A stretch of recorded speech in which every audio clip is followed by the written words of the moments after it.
I found out my daughter-in-law took out a $90,000 loan in my name, bought a mansion, and forged my signature while my son was dying.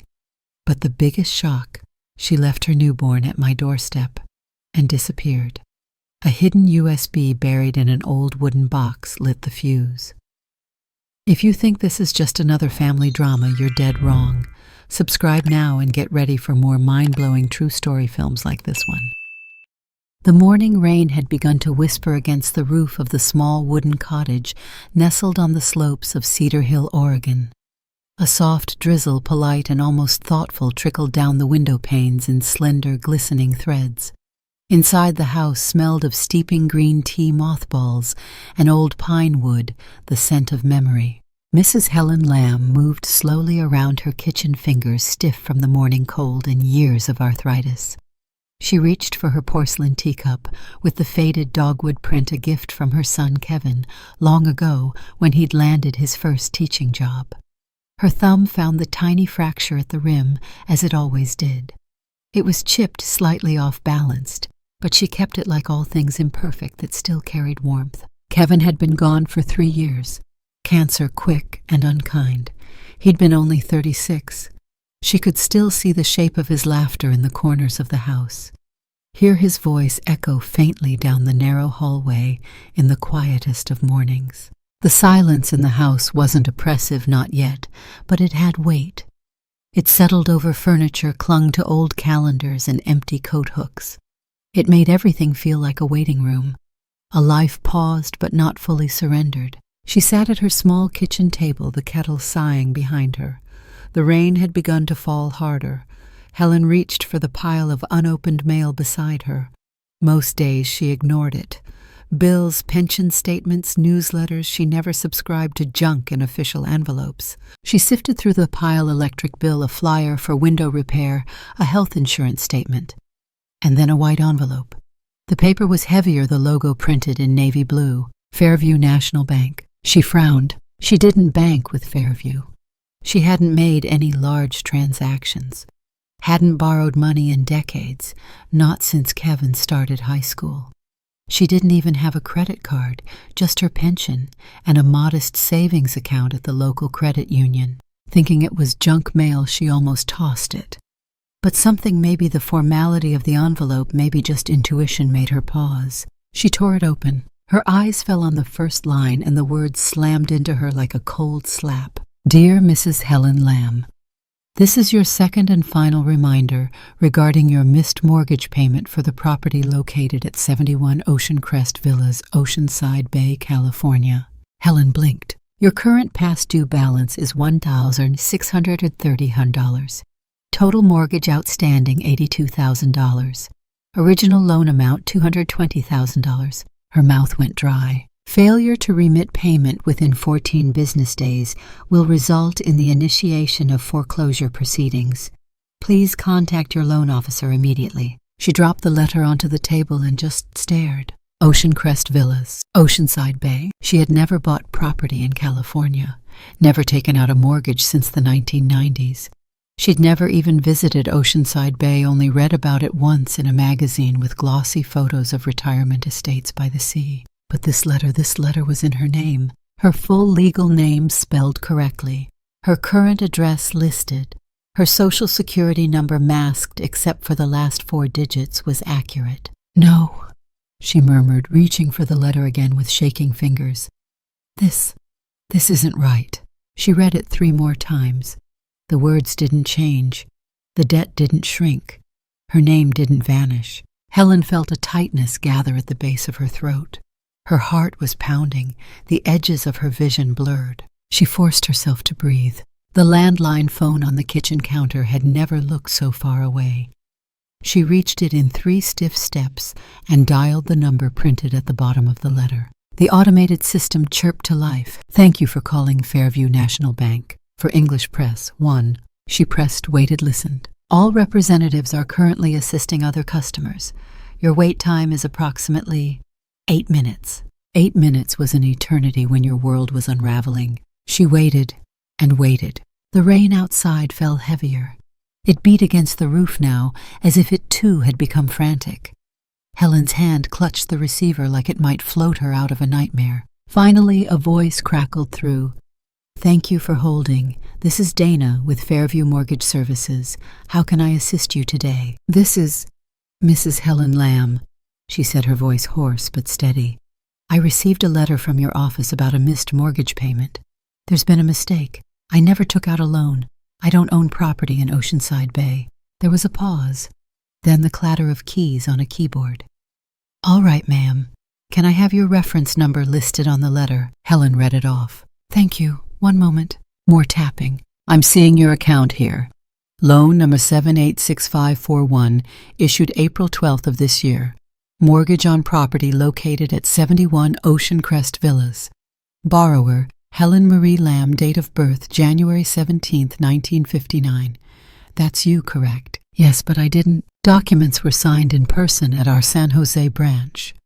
Donna continued, "Including government ID verification credit report and personal bank statements. It says here the down payment was wired from an account in your name at Cedar Hill Credit Union." Helen's spine stiffened. "My account. That's impossible." "It may be identity theft," Dana offered, "but from our records, the documents are valid. I'd recommend visiting your local police department to file a report. However, until the fraud is proven, the loan is still considered active under your name." "I didn't buy anything," Helen said, her voice louder now. "I didn't sign anything. I haven't left Oregon in years." "I'm very sorry, ma'am. That's all I can advise until the matter is reviewed. Would you like me to email you copies of the loan documents?" "I don't have email," she snapped. "Then I can mail hard copies." Helen gave a slow nod.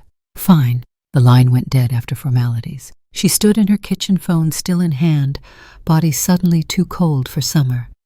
Something inside her, something deep and feral, stirred. Panic, yes, but also fury.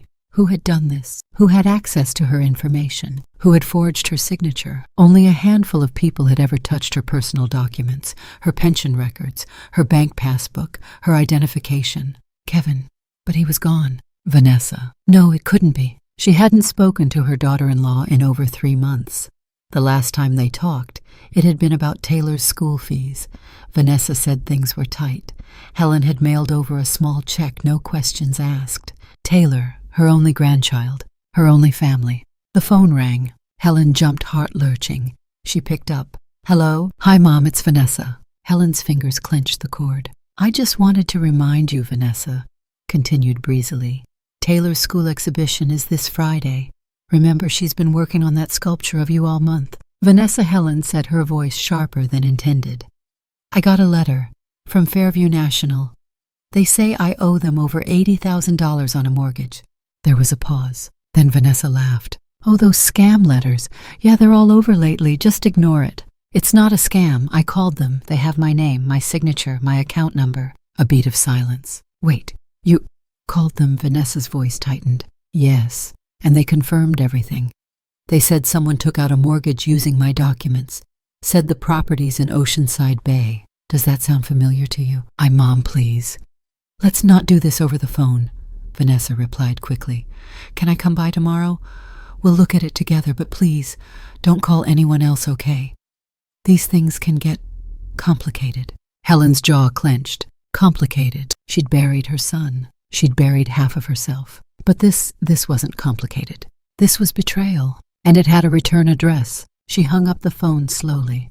The letter lay on the table, still open like a wound. Outside, the rain began to turn to thunder. The house was real. Helen Lamb stared at the glossy image glowing from the screen of the old desktop computer at Cedar Hill Public Library. She'd walked 20 minutes in the drizzle, ignoring the ache in her knees, refusing to call a cab or ask the neighbor boy for help. There were things you had to face alone. And now here it was. 71 Ocean Crest Villas, Oceanside Bay, CA. A beautiful 2-story estate, all white stucco and glass, with sweeping ocean views and a curved stone driveway wide enough for 3 cars. The listing had been removed, but cached images remained snapshots of a luxury dream she hadn't known she was paying for. Helen clicked through photo after photo. Hardwood floors, marble countertops, floor-to-ceiling windows, a landscaped backyard with a patio, and God help her, an infinity pool. It made no sense. This wasn't a modest seaside bungalow. This was the kind of property real estate agents whispered about behind champagne flutes at industry mixers. This was $1.2 million worth of betrayal. The idea that someone had used her identity to buy this palace had once seemed absurd. Now it was just nauseating. She took out the envelope again. The address matched. Loan records from the bank confirmed it. This was the place. She needed to know who was living there now. Helen pushed the mouse awkwardly, unsure of what to do next. Internet sleuthing wasn't her strong suit. The clerk at the library, a young man with purple hair and snakebite piercings, noticed her struggling and walked over. "Need help, ma'am?" She hesitated. "Yes. I'm trying to find who currently owns this home. Is that possible?" "Depends." He sat beside her, took control of the mouse with casual authority. "Let's start with property records." He navigated to the Oceanside County Assessor's site, plugged in the address. It took a few minutes, but the result popped up. Current owner Vanessa Lamb. Her lungs constricted. There were millions of people in the country, tens of thousands in the state. The odds of it being a coincidence were astronomical, but the name was there printed clearly on an official page. Vanessa Lamb, her daughter-in-law, Kevin's widow, the same Vanessa who had wept at her son's funeral, the same Vanessa who had called month after month asking for money for rent, for Taylor's school supplies, for groceries, who had said things were hard, that she was barely holding things together. Helen's hand tightened on her handbag. A rush of hot confusion swirled in her chest.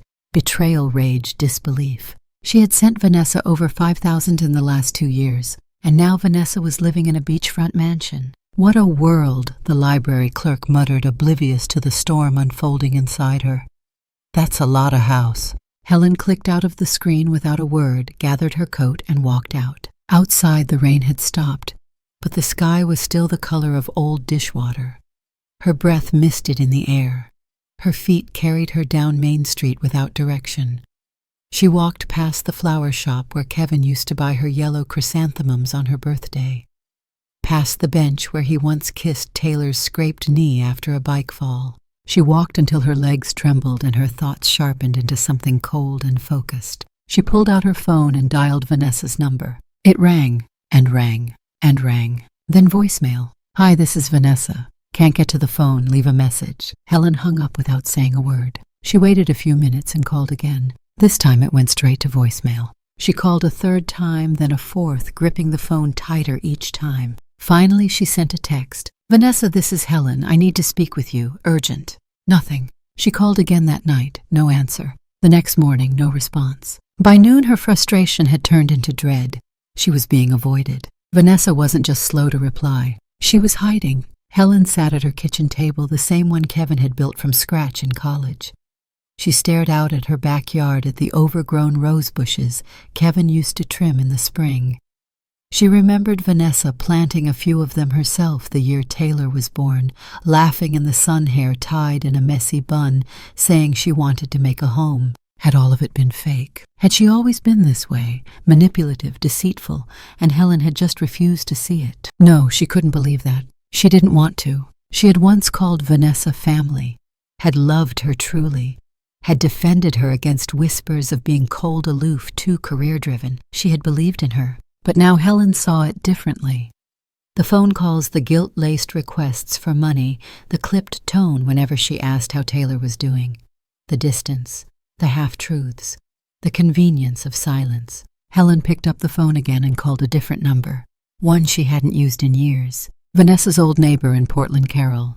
They used to talk during summer barbecues and PTA events. Not close friends, but cordial enough. "Carol, it's Helen Lamb." "Oh, Helen, goodness, it's been ages." "Yes, I hope I'm not bothering you." "Not at all." "How are you holding up still in Cedar Hill?" "Yes," Helen said softly. "Listen, I wanted to ask you something." "Sure, anything." "Do you know if Vanessa still lives in Portland?" Carol hesitated. "Oh, no. She moved a while ago, right after Kevin passed. Said she needed a fresh start. Something about California." "California," Helen repeated. "Yeah. Bought a house somewhere fancy, I think. She came back once last year for a visit. Drove up in one of those new electric SUVs, you know. Said she was consulting for some company making real money now. She looked different." Helen's heart dropped. Different how? Polished. Designer coat, diamond earrings. Not the Vanessa I used to know. But hey, people change. Yes, Helen thought, people change. Or maybe they just stop pretending. She thanked Carol, hung up, and sat in silence. Vanessa had lied. Not just about the money, not just about struggling, but about everything. She'd bought a house with Helen's name, with forged documents, with nerve. The betrayal cut in layers. It wasn't just financial. It was personal. It was deliberate. Helen went to her bedroom and opened the wooden cabinet where she kept her important papers.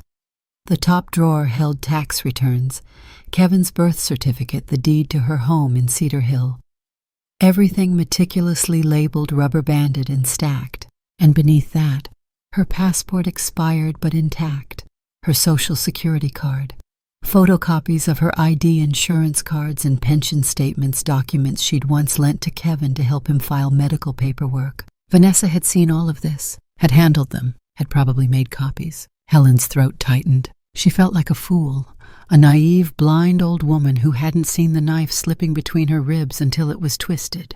Her phone vibrated. A text from Vanessa. "Sorry, been super busy. Can't talk right now. What's the emergency?" Helen stared at the message, the casual tone of it, the false cheeriness. She didn't reply. Not yet. Instead, she returned to the kitchen, poured herself a cup of now lukewarm tea, and sat at the table again.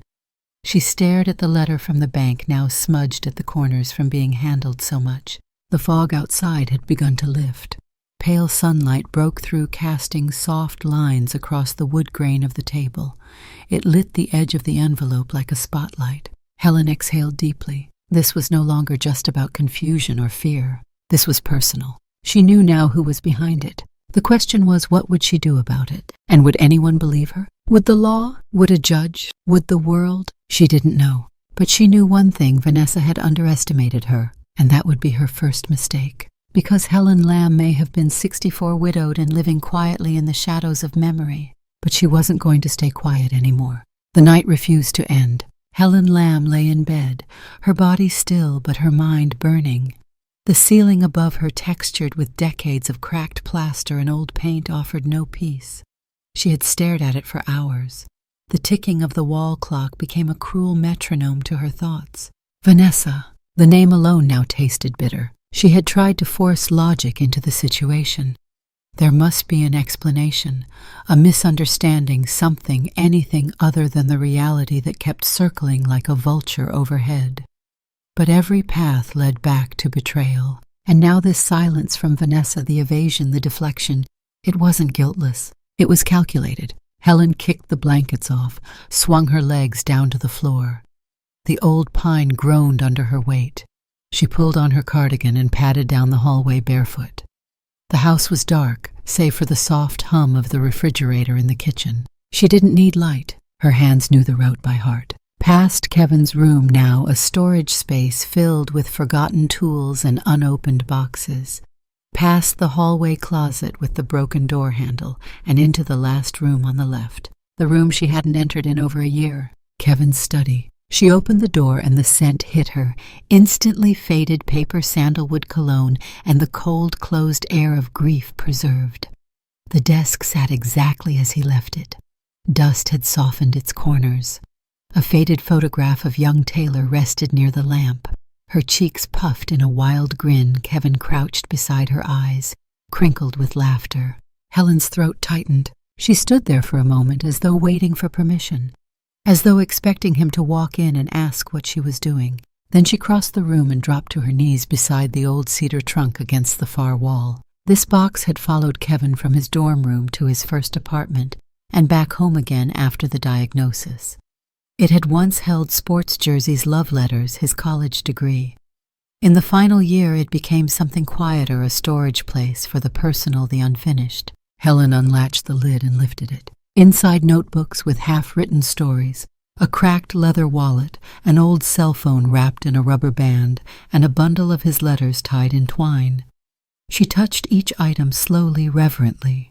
The texture of her son's handwriting, the frayed edge of his denim-bound journal. And then she noticed it. Tucked beneath a folded piece of navy cloth in the corner, a small rectangular object, matte black with no label. A USB drive, unmarked, unlabeled, forgotten or hidden. She turned it over in her palm. It was smooth, cool, not dusty like the rest of the box. Helen stared at it for a long moment. Then she stood up. She didn't own a computer not beyond the dusty desktop Kevin once used in the living room, which hadn't been turned on since before his death. It wheezed when she finally powered it up the tower, vibrating like it had been woken from a coma. Windows XP blinked into existence. She inserted the USB. Her heart beat louder than the humming fan of the computer. It loaded quickly, one folder, one file. Audio 04110 MP3. She hesitated, then clicked. The audio began without music or introduction, just voices, muffled, low quality, and unmistakable. Kevin's voice. Her hand flew to her mouth. "Look, I'm just saying we need to slow down," he said, his tone cautious. "It's not like we can just take her documents and walk into a bank." Another voice answered, female, calmer, sharper, measured. "Vanessa." "Kevin, we're not taking anything. It's not stealing if she doesn't even use them. Your mom's sitting on a house that's worth over 300 grand and doing nothing with it. You said yourself she hasn't touched her equity in years." Kevin's voice again, now uneasy. "It's her house, Vanessa. Her name, her credit. This is serious stuff. She's never going to know," Vanessa insisted. "It's one form, one signature. We copy the ID, file the paperwork, and move the funds. She doesn't even need to be involved. By the time she finds out, if she ever finds out, we'll have already refinanced and paid the loan." "No," Kevin said more firmly this time. "No, I'm not comfortable with this. This isn't what we agreed on. I thought we were applying for a loan together, not using my mother's name." A pause. Then Vanessa's voice, again colder now, manipulative. "We were supposed to do this together, Kevin. But you keep stalling. And you know why? Because you're scared. Not of your mom. You're scared of being someone, of finally having something that's ours. You'd rather rot in this little town until the cancer takes you." "Don't," Kevin said sharply. "Then prove me wrong. Sign the damn form and stop wasting time." Static crackled across the line. Then silence. Then Vanessa again, quieter this time. "We need this. Taylor deserves better. I'm not letting her grow up in a trailer with a dying father and a grandmother who thinks dial-up internet is still a thing." Helen couldn't breathe. Her chest had constricted so tightly it felt like her ribs might snap. She reached for the pause button with trembling fingers, but the file had stopped on its own. The rest of the recording was just silence, static, the remnants of a conversation that never should have happened. She leaned back slowly, the weight of it all pressing down on her like a storm surge. The air in the room had shifted heavier, harder. The shadows seemed sharper. Her hands were shaking so badly she had to grip the edge of the desk to steady herself. Kevin had known. He hadn't stopped it, but he had resisted, at least at first. Vanessa had planned everything, with precision, with intention. She had known what she was doing, known what it meant, and she had done it anyway. Helen closed her eyes and let the silence wrap around her. Her son's voice, the first time she'd heard it in years, had returned only to bring her this brutal knowledge, this irreversible betrayal. She didn't know how long she sat there. When she finally moved, it was mechanical. She ejected the USB, slipped it into her cardigan pocket, and shut down the computer. Back in the kitchen, she poured herself a glass of water with hands that still trembled. She drank it slowly, forcing herself to swallow past the tightness in her throat. The rain had returned outside, a steady drizzle, more insistent now. She stood by the window, watching it bead on the glass and trail downward like tiny veins. Her son had been complicit, but he was gone, and the one who remained, the one who had whispered poison into his dying ears, was still very much alive, still living in that house, still walking free, and raising Taylor. Helen turned from the window. She would not sleep tonight. Sleep was for the innocent. She had a flash drive in her pocket, and tomorrow she would have a lawyer. Helen didn't sleep, not for a second. The storm outside was a whisper compared to the storm in her chest. Thunder rumbled across the Cedar Hill sky, but it was the static of Kevin's voice in her head that kept her frozen at the kitchen table, hands wrapped around a teacup gone cold hours ago. She had replayed the audio 4 times now. Each time it stung worse. It wasn't just Vanessa. It wasn't just the house. It wasn't just the loan. It was Kevin, her only son, the boy she had raised alone after his father left, the boy she'd sat beside through every fever, every heartbreak, every scraped knee and graduation, the boy who used to curl into her lap and promise he'd never lie to her, not even when he was in trouble. He had been in trouble, and he'd lied anyway. Helen stood moving like a ghost through her dark house, the floorboards creaking with memories. She went back to the old computer, heart-tight eyes stinging. She reopened the audio file this time, dragging the cursor past the midpoint to the part she hadn't dared to touch yet. More voices, a third voice now. Female, familiar, slightly raspy with that nasal, drawling cadence Helen had heard 1,000 times over tea and neighborhood gossip. Hannah. She felt her stomach flip. Look, Hannah was saying casually, like she was suggesting an hors d'oeuvre recipe. It's not that complicated. You set up an LLC, a shell company, basically. Register it under a generic name, something like Bayfront Holdings or whatever. You list Vanessa as the managing partner, maybe bring in a silent name from out of state if you need cover. You funnel the funds through that and boom, nobody knows whose house it really is. Helen blinked, gripping the edge of the table. You think it's that easy? Kevin asked, his tone still hesitant, still faltering. It is that easy, Hannah replied, exasperated. People do it all the time. Trust me, I helped my brother set up 3 of them for his rental properties. It's not illegal unless you're laundering drug money, and I assume that's not what we're doing. Vanessa laughed. It was short, brittle, triumphant. See, I told you we had options. I don't know, Kevin murmured. You're overthinking it, sweetie, Hannah cooed. You're sick. You've got a little girl. You want her to have stability.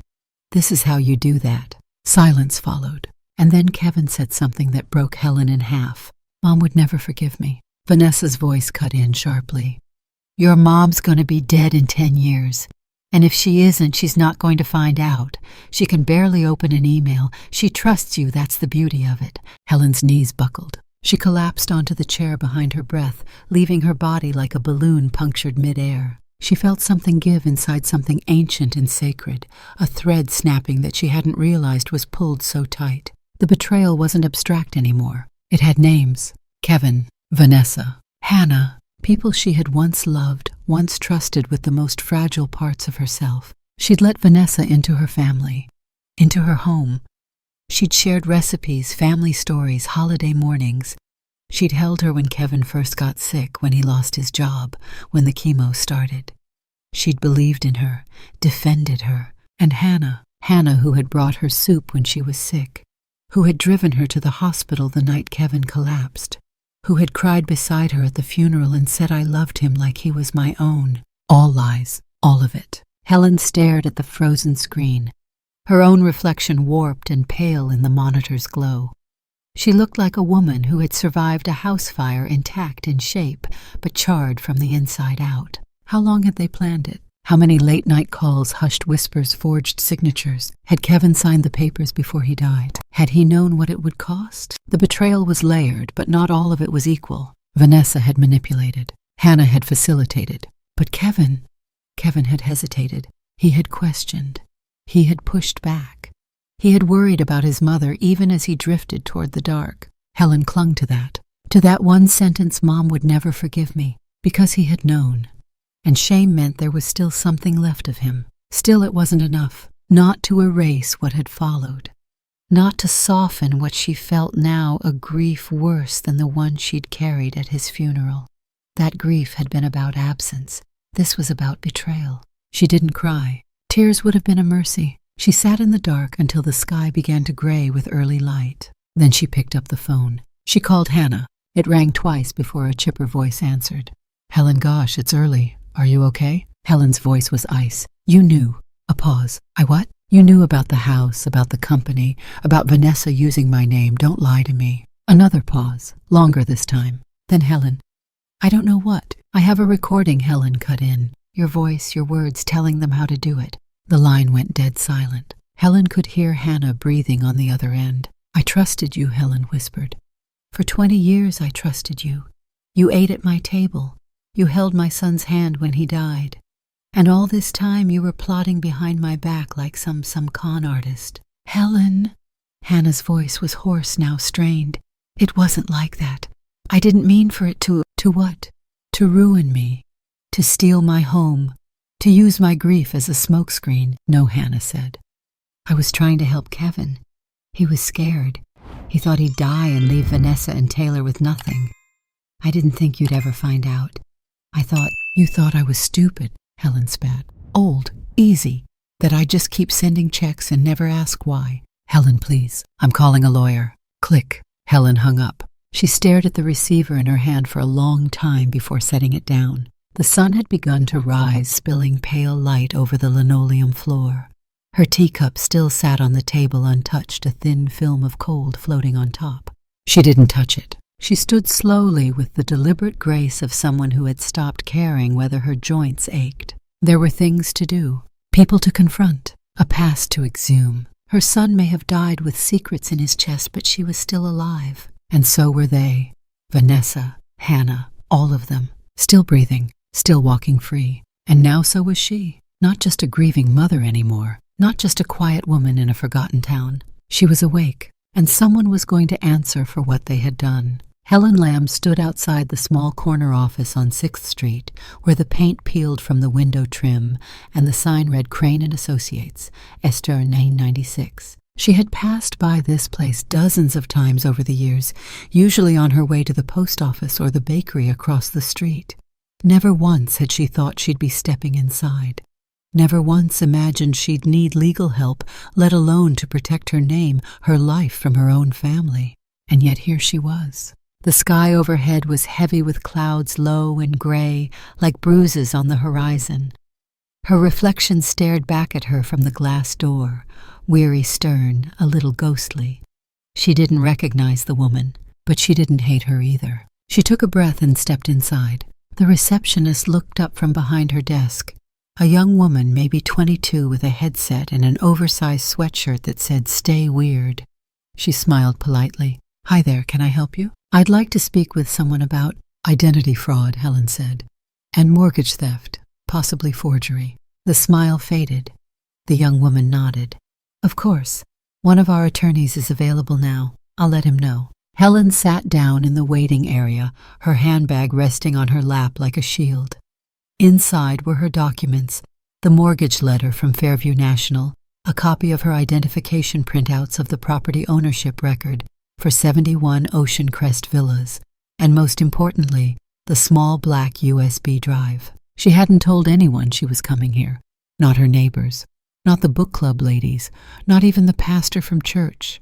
It wasn't shame that made her quiet now. It was focus. The office door opened after a few minutes. A man emerged, tall, slim, early 30s, dark hair brushed back in careful waves, sleeves rolled up just enough to show he worked hard. Wire-rimmed glasses, serious eyes. He extended a hand. "Mrs. Lamb, Julian Crane, please come on in." Helen stood and followed him into a modest room filled with overstuffed bookcases and folders stacked in every corner like miniature cities. His desk was neat, his tone professional but warm. "Would you like something to drink?" he asked. "No, thank you." "All right," Julian said, opening a legal pad. "Let's talk." And she did. Helen told him everything. The mortgage notice, the forged documents, the Oceanside Bay villa, Vanessa's silence, the hidden USB, Kevin's voice, Hannah's suggestion of a shell company, every betrayal, every thread, every word she hadn't said aloud to anyone. Julian took notes slowly, his pen moving across the paper with deliberate calm. When she finished, she reached into her bag and slid the USB across the desk. "It's all on there," she said, their voices, what they did. Julian inserted it into his laptop and listened through headphones. Helen watched him closely, the way his eyes narrowed, the way his lips thinned when he reached certain parts. She could almost hear the words herself playing in his ears. When he pulled the headphones off, he didn't speak right away. Then he said, "Mrs. Lamb, this isn't just a forgery case. This is criminal conspiracy, wire fraud, possibly even elder financial abuse." She sat back in her chair. "I thought about letting it go," she said. "I really did. I didn't want people talking. I didn't want the newspapers or the neighbors or, God help me, the church ladies whispering that I couldn't even keep my own family together." Julian leaned forward slightly. "But you didn't let it go." Helen looked him in the eye. "No, because I'm still alive, and I have a right to my name, my home, my dignity." Julian nodded. "Then we fight." He reached for a yellow folder. "First, we'll verify your claim of forgery. I'll send copies of your known signature and the one on the mortgage to a certified forensic handwriting analyst. That will give us solid expert testimony." Helen nodded. Next, Julian continued, "We'll file a legal request to Fairview National Bank. We want all records connected to the mortgage account application forms, bank statements, ID verifications, and especially any in-branch surveillance footage." And the company name Helen added.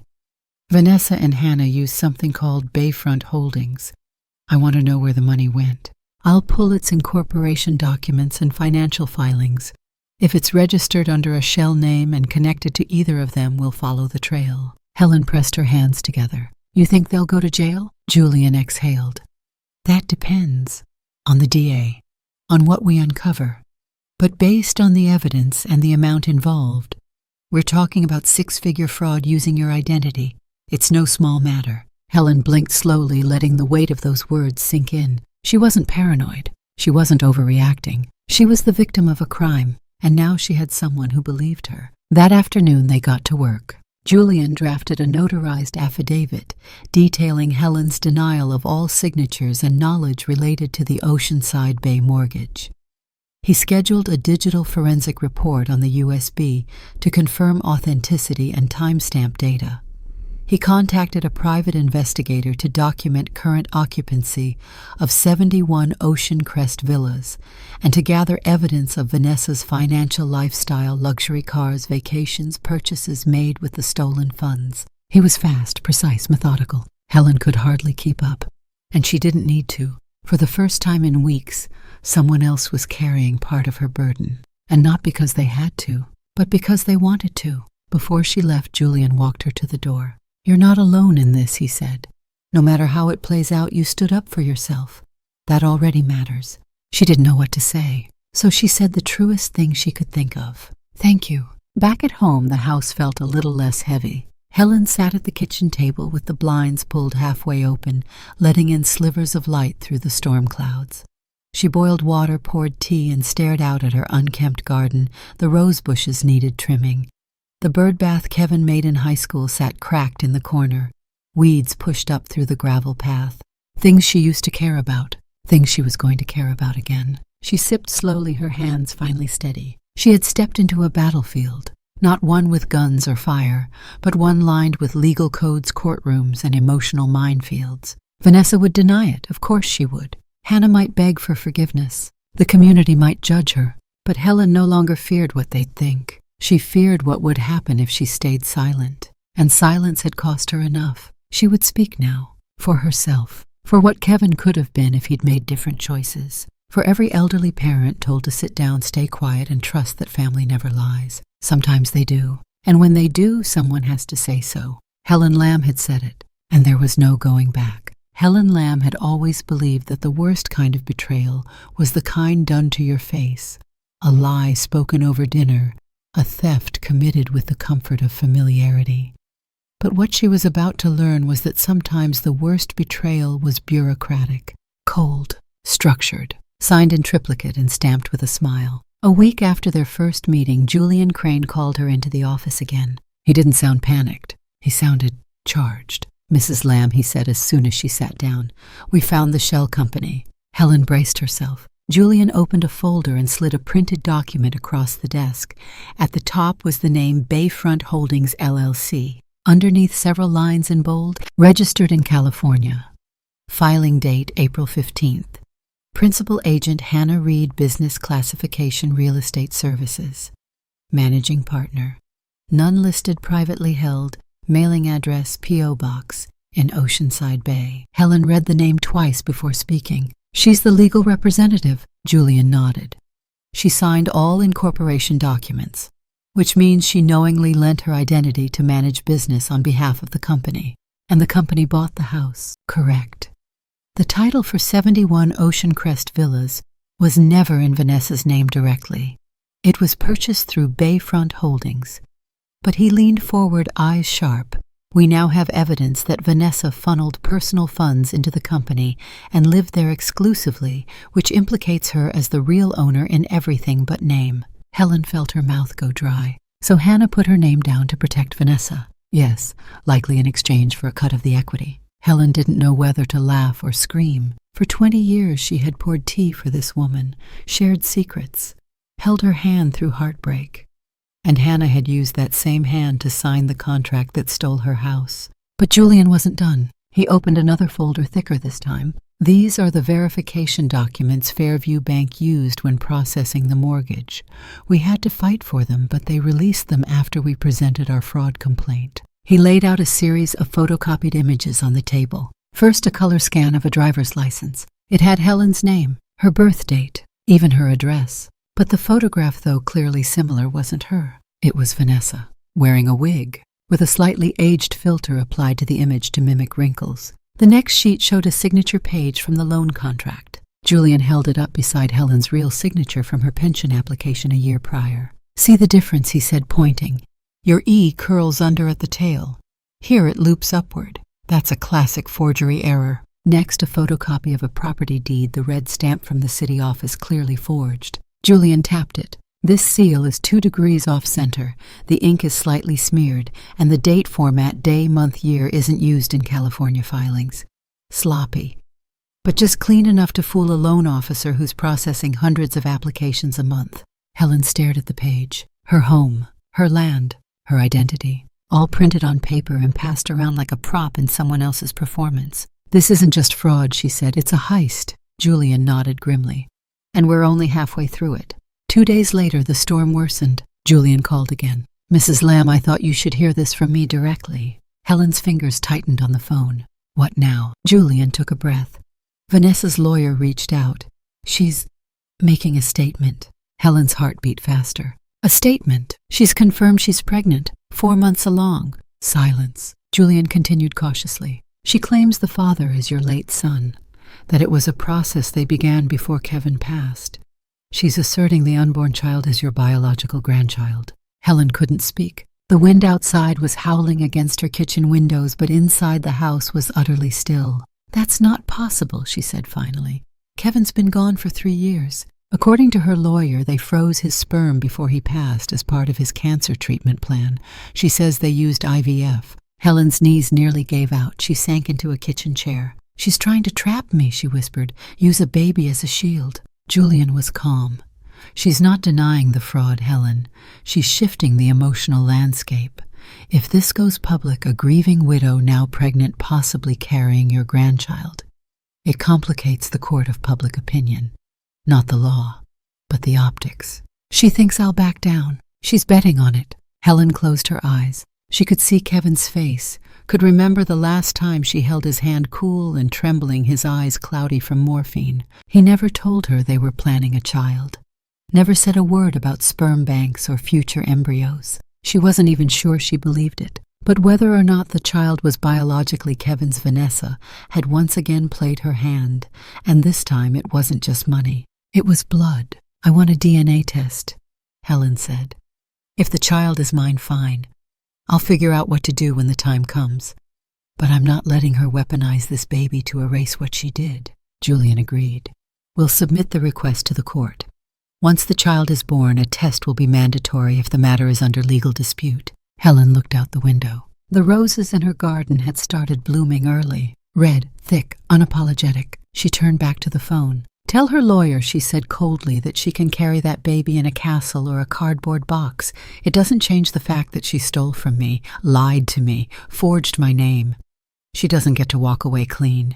"I'll make that clear," Julian said. "And one more thing." "Yes." "File the complaint." That night, Helen sat at her desk, flipping through the photos again.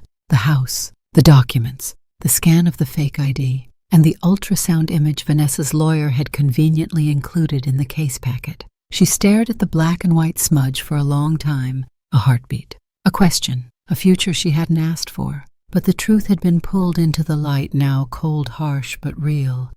The house was purchased through fraud.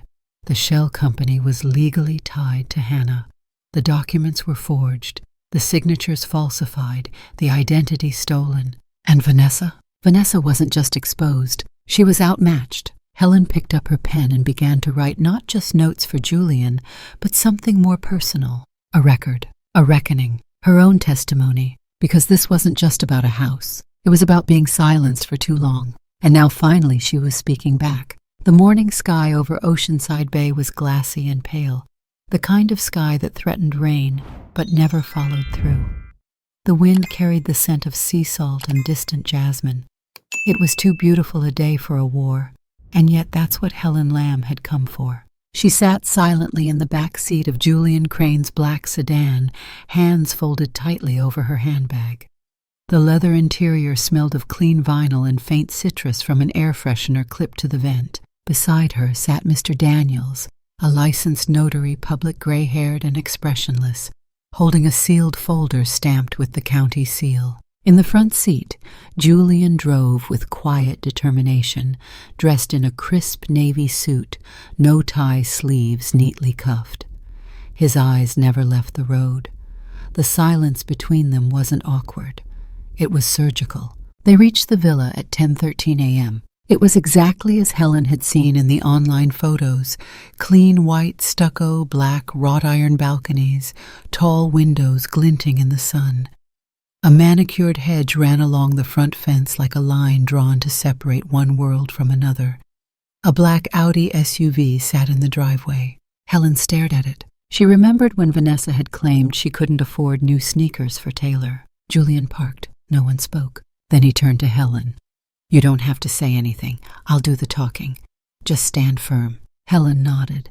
Her heart wasn't beating faster. It was beating deeper, heavier, like a slow, steady drum before battle. They stepped out of the car. Julian rang the bell. The front door opened within seconds. Vanessa Lamb stood in the threshold in a silk blouse and jeans, barefoot, holding a mug of coffee.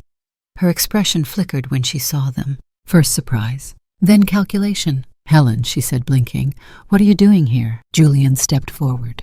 "Vanessa Lamb. I'm attorney.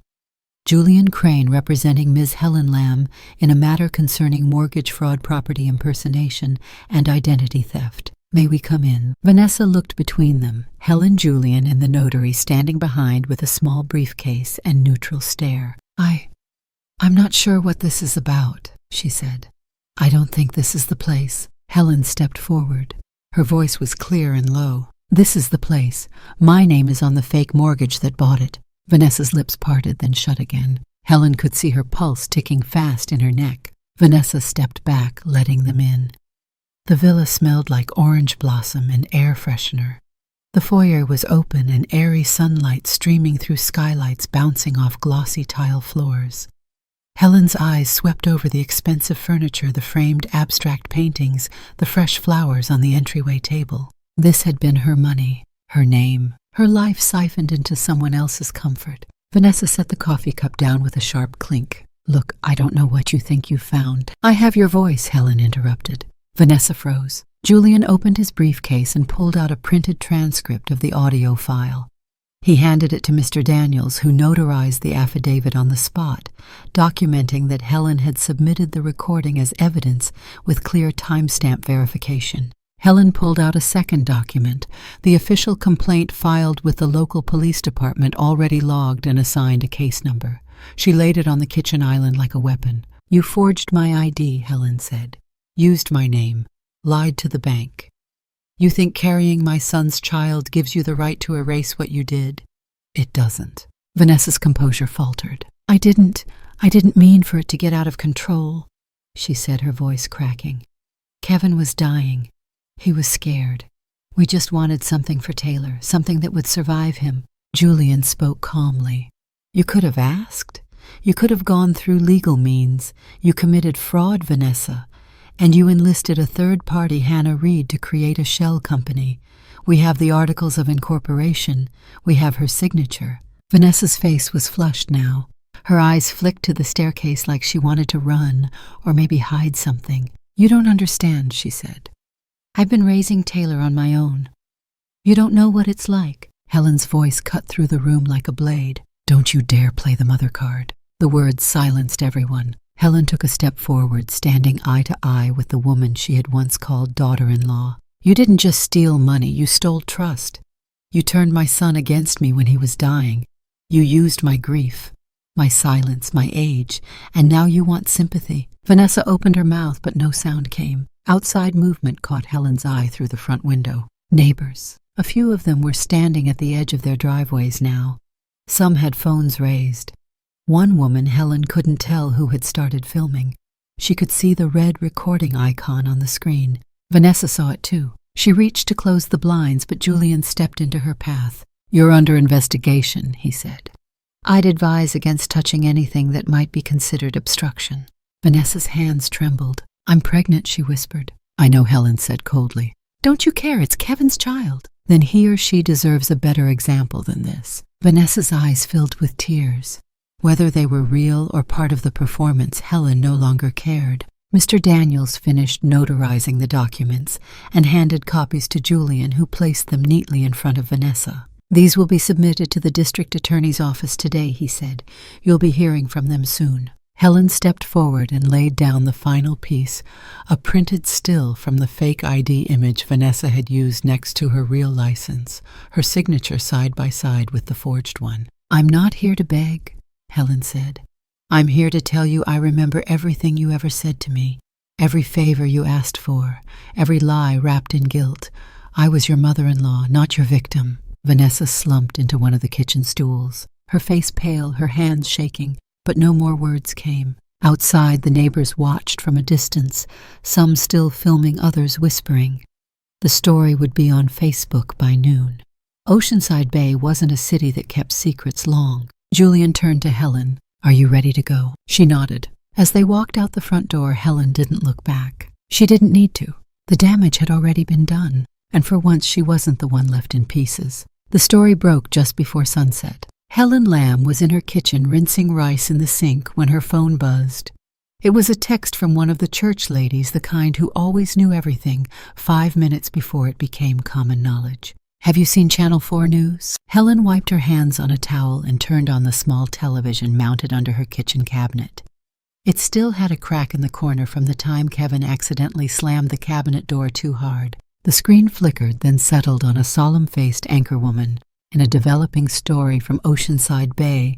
A 64-year-old woman has filed a criminal complaint against her former daughter-in-law, alleging fraudulent use of identity-forged documents and misappropriation of over 2 billion dong, roughly $85,000 in property assets. A photo appeared on screen. Helen's face, taken from a driver's license photo nearly a decade old, but still her, still unmistakable. The banner headline read, "Mother-in-law accuses widowed daughter-in-law of property fraud." Her heart sank. Not because the truth was out, but because the truth had become entertainment. The news report continued. The suspect, identified as 32-year-old Vanessa Lamb, is alleged to have purchased a luxury coastal villa using a forged power of attorney and shell corporation. Her alleged accomplice, a 58-year-old woman named Hannah Reed, has been indicted on conspiracy to commit fraud. Ms. Lamb's attorney has confirmed she is cooperating with investigators and that she is currently pregnant with the late Kevin Lamb's child. Helen turned off the TV. Her phone lit up again, then again. Messages from people she hadn't spoken to in months.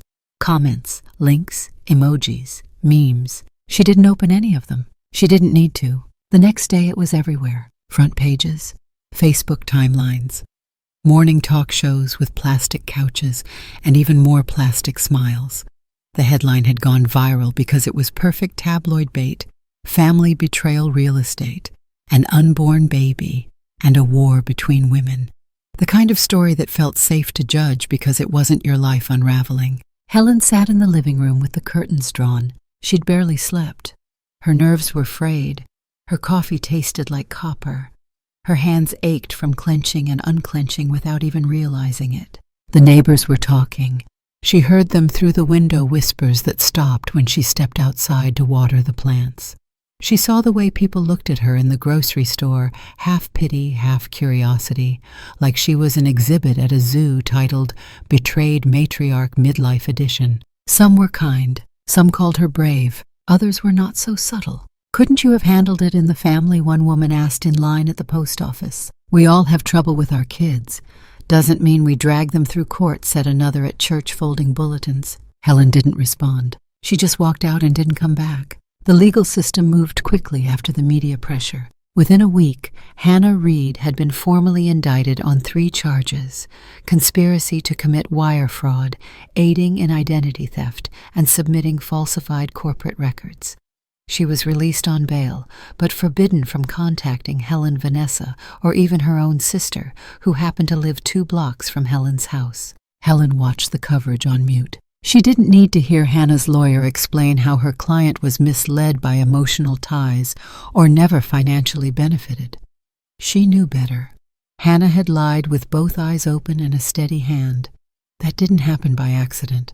Vanessa's situation was more complicated. Though not yet formally charged, her assets were frozen. The villa was no longer hers to enjoy, at least not without scrutiny.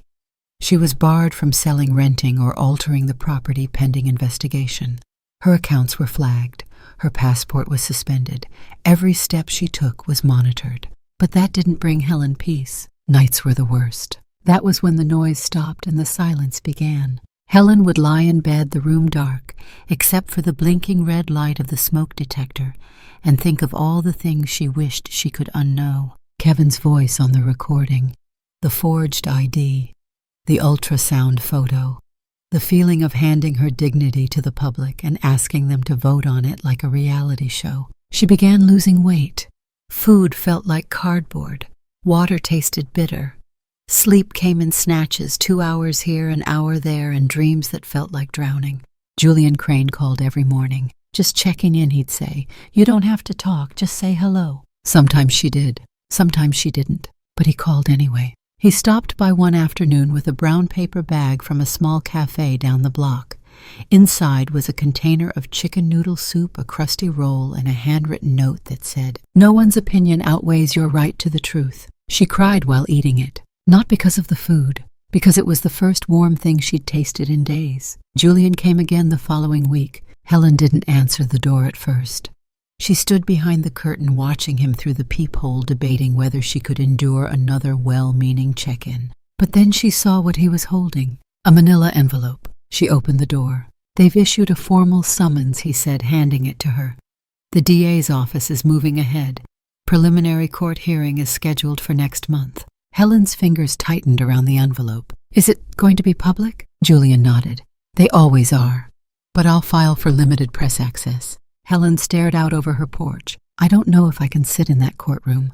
Not with her there. Not with everyone watching." Julian's voice was steady. "You already did the hardest part. You told the truth." Helen's voice cracked. "And now everyone knows it. That's not a bad thing." She turned to him. "It doesn't feel like a good thing." Julian was quiet for a moment. Then he said, "The law can't heal you, but it can protect you. And it can make sure they never do this to someone else." Helen looked down at the concrete under her feet. It was cracked in the corner, a long, jagged line like a scar. "I didn't want to be known for this," she said softly. "I know," he said. "But being known for your courage, that's not a bad legacy." She looked up at him, eyes glistening. "Stay with me," she whispered. "Just for a while." And he did. Outside, the press began circling again. A blog post had gone viral. Someone had shared the confrontation video from the villa. It had been edited, dramatized, the title flashing across social feeds like wildfire. "Mother-in-law drops legal bombshell on pregnant fraudster daughter-in-law." Over 1 million views in 2 days. The comments were a war zone. Some praised Helen for her bravery. Others accused her of airing dirty laundry or ruining a child's future. But Helen didn't read them anymore. She had something stronger than approval. She had her truth. And one way or another, she was going to carry it all the way through. It was a cold morning in late October when the offer arrived. Julian called just after sunrise. His voice was unusually quiet. "She wants to settle," he said. Helen was still in her robe, a cup of tea warming her hands. She didn't answer at first. "She's willing to give up the house," Julian continued. "Transfer the deed back through a legal quitclaim. She's also offering full custody of the child once it's born." Helen blinked. The words felt too big to process. "She wants a deal," she asked finally. "She's pleading for one," Julian said. "In exchange, she's asking that we don't pursue additional criminal charges beyond what's already under review. She'll cooperate fully with law enforcement, and she wants to avoid jail." Helen looked out the window.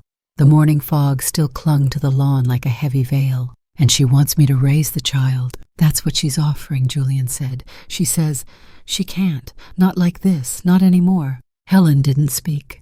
Her chest ached with something too large to name. The meeting was held 2 days later at a neutral law office downtown. Clean, clinical, no windows, just beige walls and soft lighting and air that smelled faintly of disinfectant. Vanessa sat across the table from Helen, her belly now visibly round under a loose navy sweater. Her face was pale, her eyes rimmed with exhaustion. She looked older, not in age, but in spirit. She didn't speak until the documents were laid out in front of them. I know I don't deserve anything, she said quietly, but I need you to know. Kevin really did love you, even when he was angry, even when I made it worse. Helen said nothing. Vanessa swallowed hard. I don't expect forgiveness, but I can't raise this child in the middle of lawsuits and headlines. She deserves better, and I know you'll give her that. She slid a photo across the table, a grainy ultrasound. A small hand curled like a promise. She's due in 3 weeks, Vanessa whispered. Her name will be Emily. If you'll let it be. Helen looked at the image. A blurry shadow, a beating heart, a beginning none of them planned. Then she nodded once. The agreement was signed. Vanessa relinquished all legal claims to the property. The Oceanside Bay villa was returned to Helen's name. She also surrendered full legal custody of the unborn child to Helen Lamb, naming her sole guardian and next of kin. In return, Helen agreed not to pursue additional charges, including identity theft, medical fraud, and bank impersonation. The current charges already filed would remain untouched, but no new complaints would be added. It was not forgiveness. It was survival. When they stood to leave, Vanessa reached into her bag and pulled out a small envelope. She placed it on the table without a word, then walked out without looking back. Inside was a note written in Kevin's handwriting. Mom, if we don't make it through this, please don't hate her. She just wanted to matter. I should have stopped it. I love you always. K. Helen held the note for a long time. Then she folded it gently and placed it in her purse. 3 weeks later, on a rainy Tuesday morning, Helen received a call from the hospital. The baby had been born overnight. Vanessa had checked herself out immediately after delivery, left no forwarding address. No goodbye, just a name on the birth certificate, Emily Lamb. Helen arrived at the hospital an hour later. The nurse met her in the hallway. She's perfect, the woman said.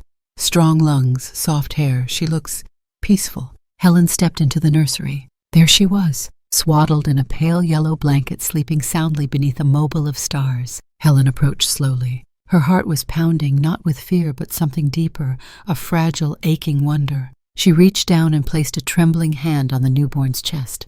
The baby stirred, yawned, and curled closer to the warmth. Helen didn't cry. She simply whispered, "Welcome home." Meanwhile, Hannah Reed stood before a judge. Her lawyer pleaded for leniency, citing emotional manipulation by a third party and a decades-long friendship clouded by misplaced loyalty.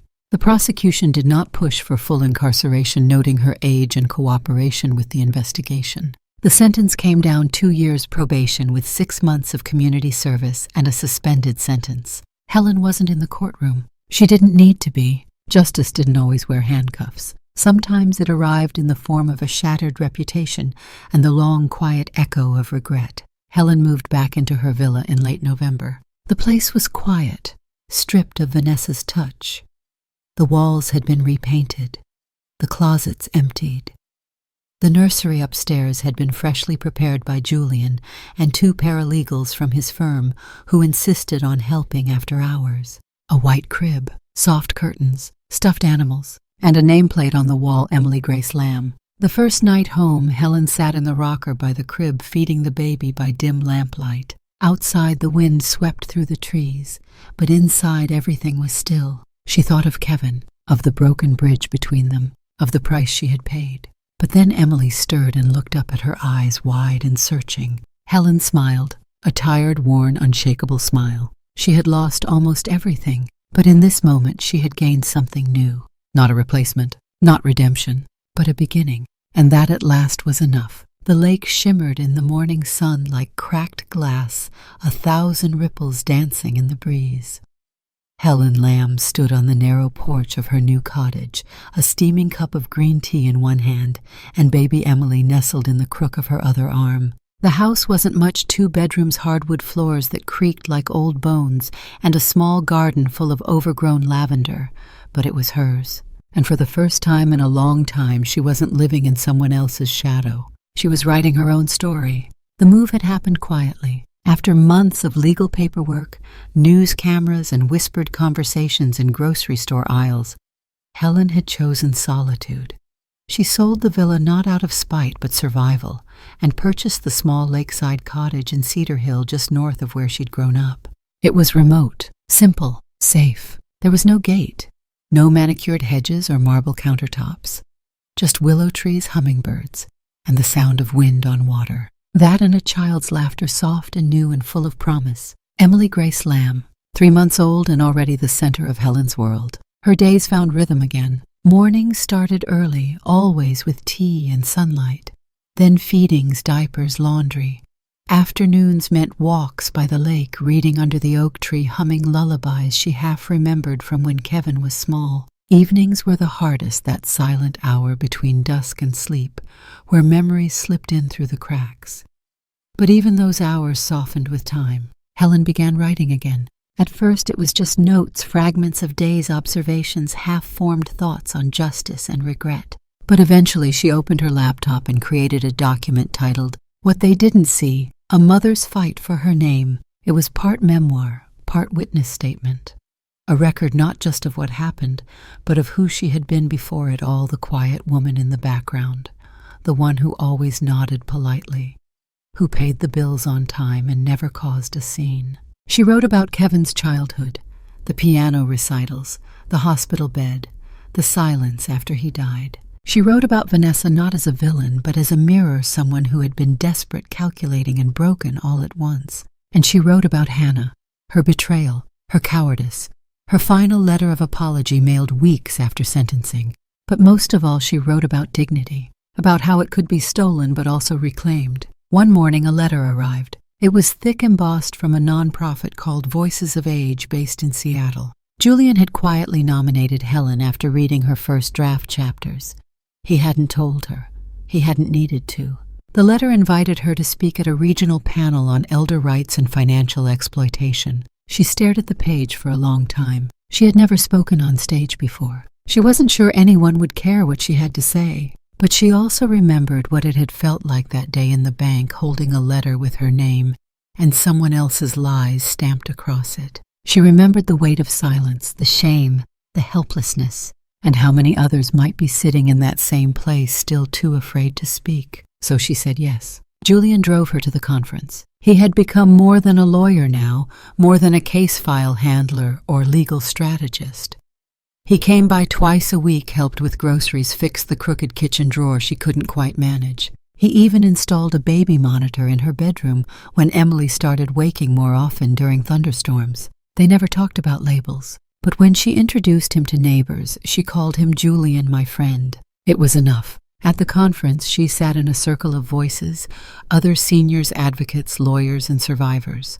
Some had lost retirement funds, others had been manipulated by family, all had scars that didn't show on skin. When it was her turn to speak, she held the microphone in both hands. Her voice didn't tremble. She told the room about Vanessa, about the villa, the forged documents, the baby, the betrayal. She didn't cry, but many others did. When she finished, there was silence. And then applause, long, steady, rising like a tide. Not for drama, but for truth. After the event, an older man in a navy cardigan approached her. "I thought I was the only one," he said. Helen smiled gently. "You never were." Back home, life returned to rhythm. Emily had begun to crawl, inching toward corners, tasting blanket threads, squealing when the wind blew through the open windows.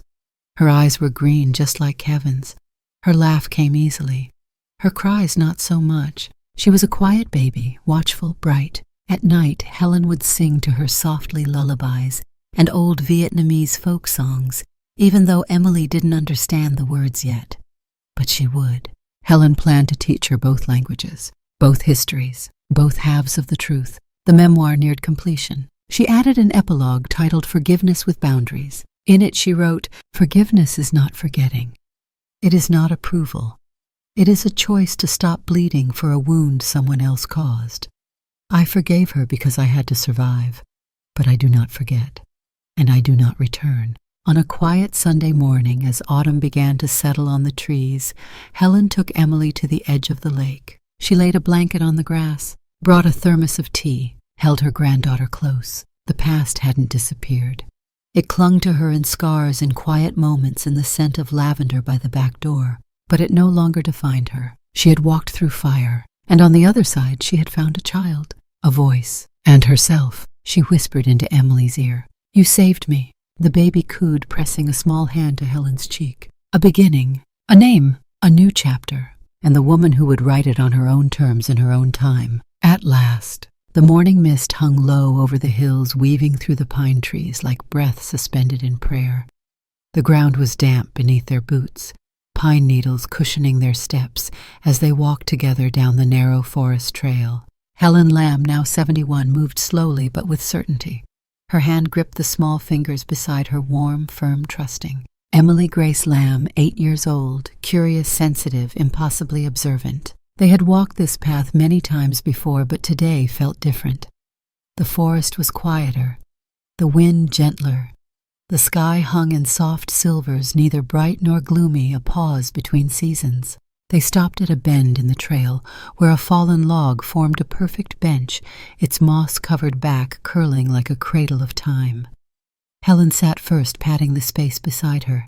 Emily climbed up beside her and pulled her jacket tighter around her small frame. She was quiet for a long time. Then finally she turned to her grandmother. "Grandma," she asked softly, "was my mom a bad person?" Helen didn't flinch. She had known the question would come one day. She'd seen it growing in Emily's eyes piece by piece in the way she watched the world. It had been waiting on the tip of her tongue for months, perhaps years, but the little girl had only now found the courage to say it. Helen looked out at the forest. The pines stood tall and still like witnesses. She took a breath. "No, sweetheart," she said gently. "Your mother wasn't a bad person. She was lost."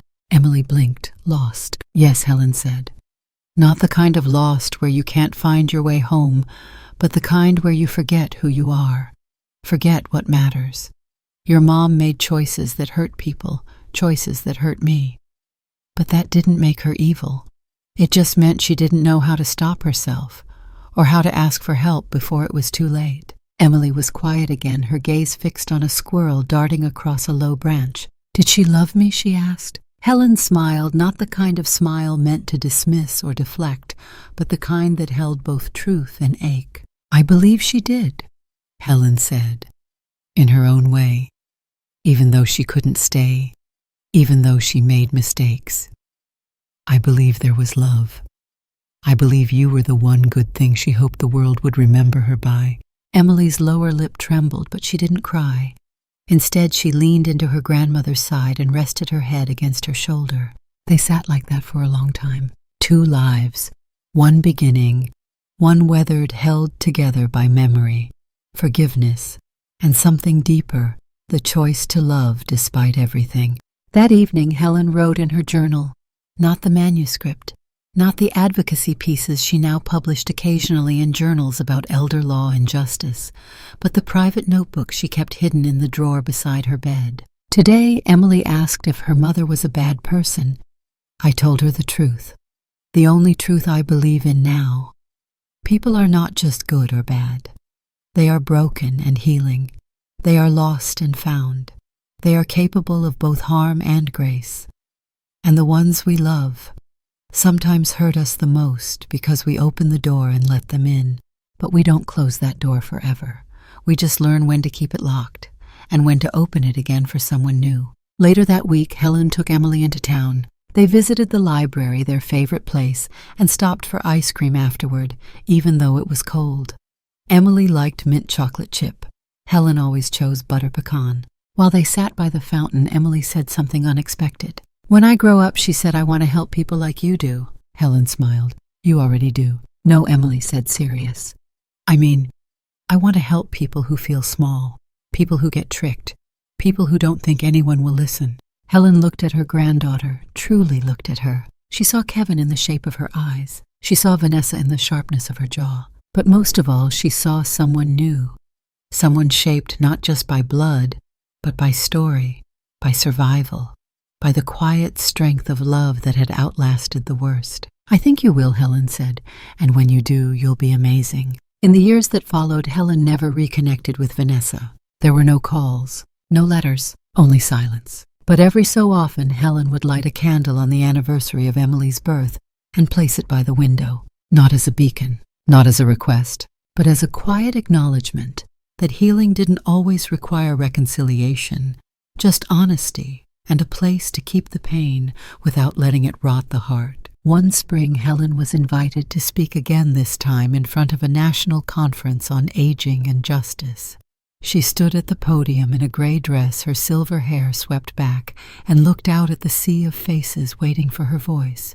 She told them her story, but she ended not with tragedy or court victories or lessons learned in the rubble of betrayal. She ended with this: some losses force us to be strong, but it's that very strength that leads us back to what truly matters. Back home, Emily ran down the hill to greet her. She was 10 now, still small, still wide-eyed, but more confident, more vibrant. Her backpack bounced behind her as she raced to hug her grandmother. "Did they clap?" she asked. Helen laughed. "They did." Emily smiled. "Of course they did." And hand in hand they walked back through the pines, not to erase what had come before, but to continue it. Together, forward, alive.